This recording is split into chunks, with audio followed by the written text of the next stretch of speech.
ما دا غوښته چې سواد چې دی سواد زه فارورډ بوزم سواد مخکې لاړ شي د سواد چې کومې فیمیل دي هغه مخکې لاړ شي او هغې څه نه څه زده کړي او هغه خپل هغه زندګي چې ده هغه په یو ښه طریقه باندې تېره کړي. میډیا بلاک کړی شي په سوشل میډیا باندې بلاک کړی شي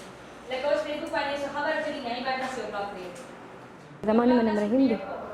زه د عالمګنج سره تعلق ساتم. زما چې کوم ابتدایي تعلیم هغه د سواد نه حاصل کړی دی. زه چې دی زما نه شوق و آی ټي سره زما شوق چې دی هغه میډیکل لاین سره و. ما وایي زه به میډیکل کوم اوس هم زما سیکنډ سیمسټر چې دی د ډي پي ټي چې دی سټیل کنټینیو دی. स्टार्ट की digital marketing को digital marketing ने मतलब मा कूर के दे बस हगा अर्निंग मतलब एड्स में लगो लदा दागी ने अर्निंग स्टार्ट को बिया दुबई के मतलब कला जमा कोर्सेस कंप्लीट शु इंटर्नशिप में आलता वशु जमा तनख्वाह च दागी 4 लाख मतलब लपास जमा तनख्वाह शो बिया गई मतलब मा दसी मतलब इंटरेस्ट पैदा शो मतलब मा टूल कोर्सेस वकड़ू او زدي فیلډ ته راغلم.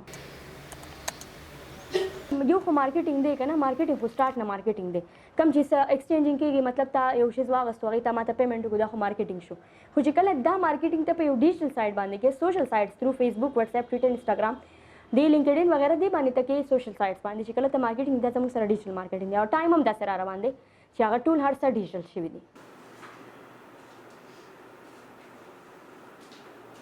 آی ټي داسې فیلډ دی چې هغې کې هر یو لار چې د انسان ته مطلب اوپن وي هغې کې داسې کورسز دي چې یو نه جو بل نه جو بل هغې طریقه باندې چې دی جینکۍ یا هلکان چې کوم دي هغې په ښه طریقه باندې خپل لایف سروایو کولی شي.